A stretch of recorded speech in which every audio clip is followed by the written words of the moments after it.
Kautar Ben Hamada, qui est docteur en neurosciences cognitives. Bonsoir. Bonsoir Lilia, ravie d'être parmi vous aujourd'hui. Merci pour l'invitation. Tout d'abord, la première question qui vient à l'esprit, quels sont justement les signes qui doivent nous alerter aujourd'hui face à ces situations? Les premiers signes de l'addiction aux jeux vidéo, c'est de remarquer que les enfants passent de plus en plus de temps devant leur écran à jouer. Le deuxième signe, c'est de remarquer que les enfants sont impulsifs en l'absence de ces jeux vidéo. Ils sont colériques, ils sont très sensibles, très réactifs. Voyez, donc dès que le parent est là, il dit voilà, c'est terminé maintenant, tu dois ranger ta console. L'enfant a des crises, il commence à crier, voire à casser les écrans, à casser les claviers. Il y a un certain rebond d'agressivité et d'impulsivité qui est présent. Là, il faut immédiatement prendre les choses en main et que les parents réadaptent leur manière d'appréhender le rapport de leur enfant à cette console. À cette console, à ces jeux. Et justement, comment en arriver là? Comment arriver à ce que, c'est-à-dire pour qu'un enfant devienne accro aux jeux vidéo, comment en arriver là? Un enfant devient accro aux jeux vidéo lorsqu'il est livré à lui-même. Lorsque l'enfant est dans une situation familiale où le rapport des parents à l'enfant est uniquement dirigé vers la productivité. Tu as fait tes devoirs, tu as eu une bonne note, tu as fait ceci, tu es arrivé à l'heure. Est-ce que le parent, il est là à réclamer tout le temps de la productivité? Tic, tac, tac. C'est vrai, tout est réglé comme une horloge. Et on veut que tout soit réglé comme une horloge. On veut que l'enfant soit un robot miniature qui accomplit ses tâches et qui doit arriver à un certain niveau de productivité qu'on attend de lui. Sauf que on oublie parfois le rapport de la qualité du lien parental. Est-ce que tu vas bien? Est-ce que tu es heureux? Qu'est-ce qui te désole? Qu'est-ce qui te chagrine? Je t'écoute. Comment je peux te rendre heureux? Ce genre de questions, certes, on ne les pose pas beaucoup. Et ça semble bizarre déjà. Déjà, rien que de le dire, ça semble bizarre, alors que cela doit être la norme. Donc, ouvrir un espace à l'enfant pour qu'il s'exprime, pour qu'il exprime ses joies, ses peines, ses préoccupations. Savoir qu'il a derrière lui une famille qui le soutient, une famille qui l'écoute et une famille qui est là et qui est sa première cellule. Et qu'il n'aille pas chercher cette compréhension, ce rapport-là, cette proximité avec les joueurs en ligne. Voilà, justement, ce que j'allais vous dire, est-ce que le jeu peut être une échappatoire dans certains cas pour certains enfants? Pour certains enfants, le jeu, effectivement, est un échappatoire à la vie réelle qui est substitué par une vie virtuelle où l'enfant est tout puissant. Il est dans une situation de domination, il est là à tuer, à être un héros, à recevoir les applaudissements de son équipe. Il est valorisé.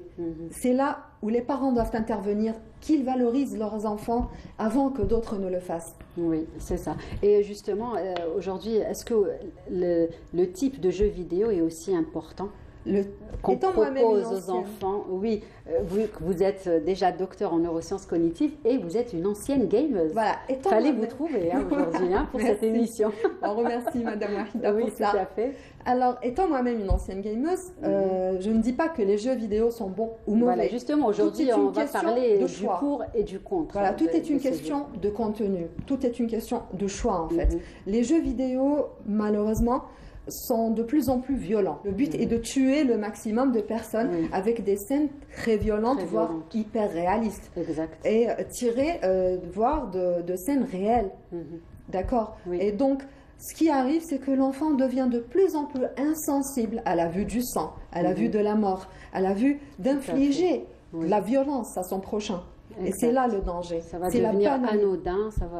C'est la banalisation de cette extrême violence. Donc, pour choisir un jeu vidéo, de préférence, toujours choisir les jeux vidéo qui sont conformes à l'âge des enfants. C'est mentionné en bas sur les des boîtes. boîtiers. Pas moins de 13 ans, pas moins de 15 ans, pas moins de 18 ans. Ça, c'est très important de respecter.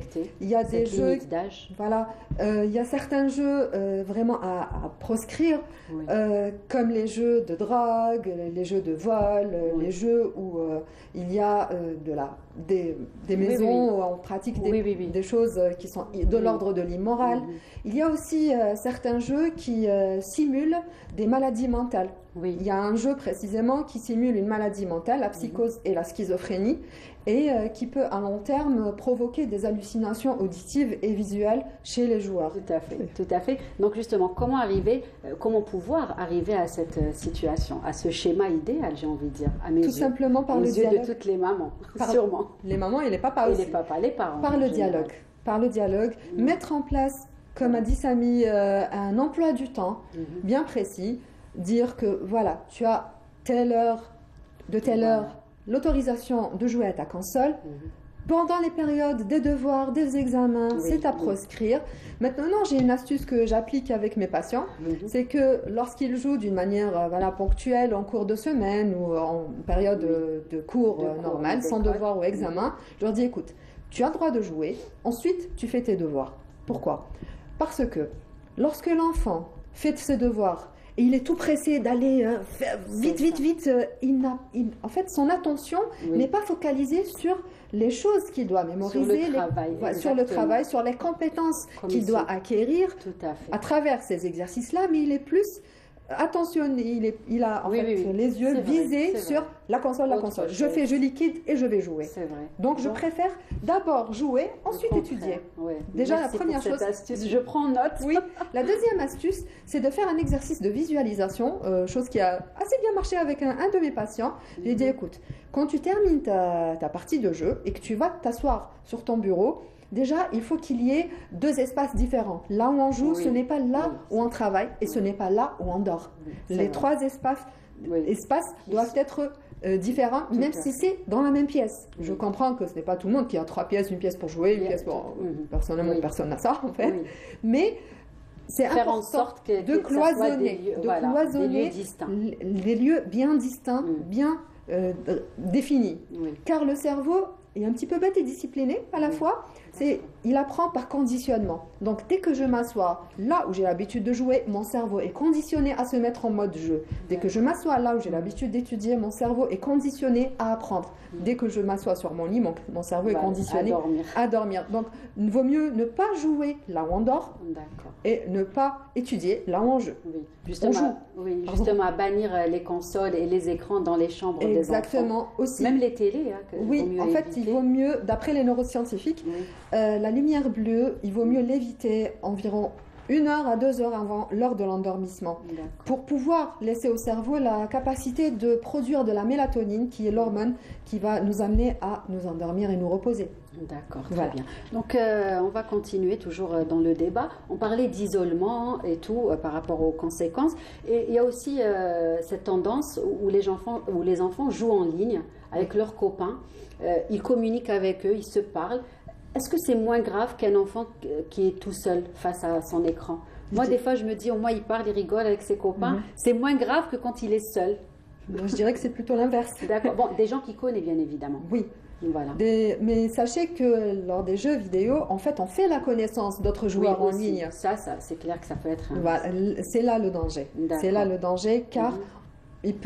on ne sait pas qui est derrière l'écran. On ne saura jamais qui est derrière l'écran. Bon, si c'est un camarade de classe, un voisin, un cousin, là, plus ou moins, ça va. Le cercle est déterminé, c'est-à-dire que l'enfant connaît physiquement, réellement la personne. Mais une personne avec laquelle il va partager des moments de joie, des moments de complicité, des moments de camaraderie en ligne, sans qu'il ne puisse savoir qui est réellement cette personne, quelles sont ses intentions. Quels sont ses plans?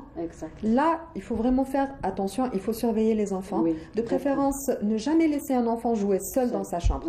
Mais essayez de mettre la console... Toujours qu'il soit près de vous, à côté. Dans le salon, là où l'adulte a un regard sur le contenu et sur la nature des interactions que l'enfant a avec ses copains joueurs. Oui, très bon conseil en tout cas.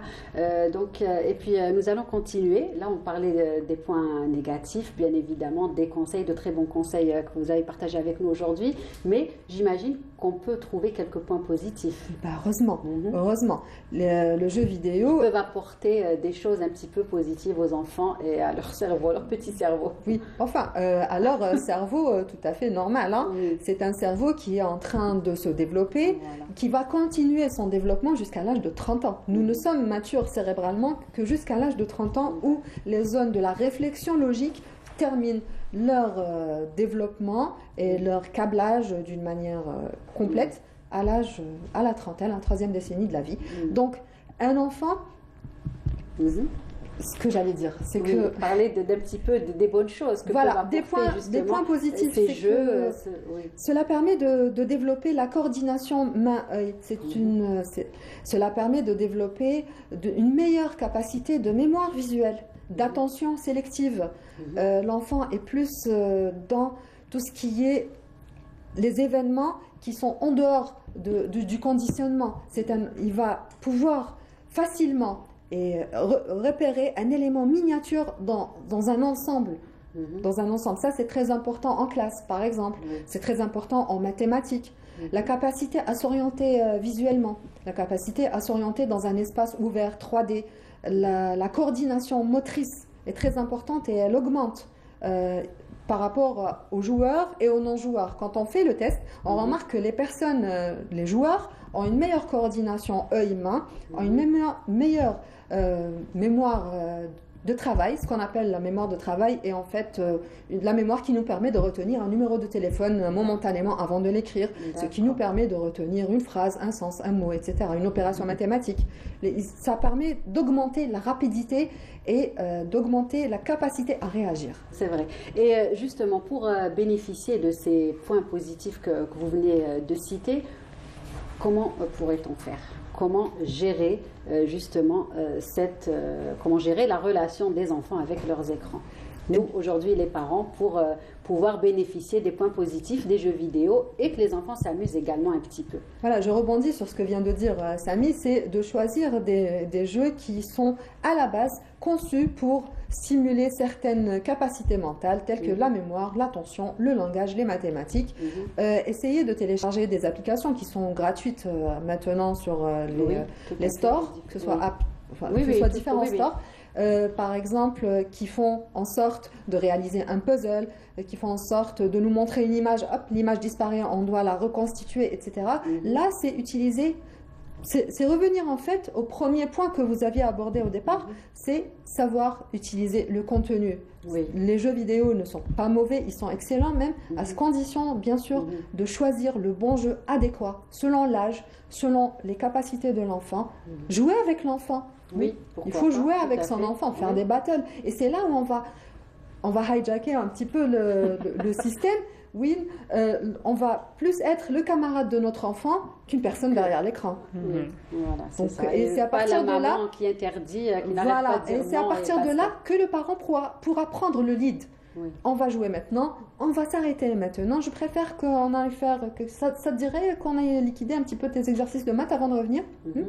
Voilà. Il y a aussi un exercice que j'aimerais proposer aux parents. Quand l'enfant quand l'enfant termine sa partie de jeu, avant de commencer à réaliser ses devoirs, on lui demande de visualiser, de fermer les yeux, de visualiser le jeu, de visualiser qu'on a quitté la partie, qu'on a sauvegardé la partie. Je sais que c'est un point très important pour les gamers, parce que Dieu seul sait combien de parties j'ai pas sauvegardées et que j'ai regretté par la suite. Donc, de sauvegarder mentalement la partie. C'est-à-dire pour que son cerveau ne soit pas préoccupé par autre chose. C'est calmer le cerveau, que c'est bon, tu es arrivé à ton niveau, tu as sauvegardé ta partie, tu peux quitter maintenant le jeu sans pouvoir t'inquiéter. Sans y penser, passer à autre chose. Et passer à autre chose. Quelques conseils à donner cet après-midi aux mamans qui nous regardent, aux parents? Soyez complices avec vos enfants. Partagez tout ce qui est de l'ordre du réel. Laissez les jeux vidéo. Favoriser les activités physiques, les activités sportives, les activités créatives, c'est très important. Par exemple, ce qui vous a amené à être créatif, c'est bien le jeu vidéo. Donc, privilégiez les activités créatives avec vos enfants, créer du lien et surtout être complice. Dire que ce n'est pas mauvais, ce n'est pas quelque chose, ne pas diaboliser la chose, plutôt dire que la vie réelle est bien réelle et il faut en profiter. Savoir distinguer le réel, la réalité et le virtuel. C'est ça le plus important. D'accord. Et ne pas, comme a dit Samy tout à l'heure, ne pas dire non, ne pas être catégorique. Voilà. Éviter ce genre de situation de conflit. Parce que ça mène à terminer à un conflit. Voilà, très bien. Bon, en tout cas, merci beaucoup comme ça. Merci beaucoup. Nous étions ravis de vous avoir. Merci. Tout le plaisir. C'est votre première télé ou pas? Non. Ah d'accord, très bien. Vous vous en sentez très bien, je le disais merci. bien. En tout cas, merci. Je vous remercie pour l'invitation. Merci à vous et nous aurons bien évidemment le plaisir de vous recevoir pour d'autres thématiques.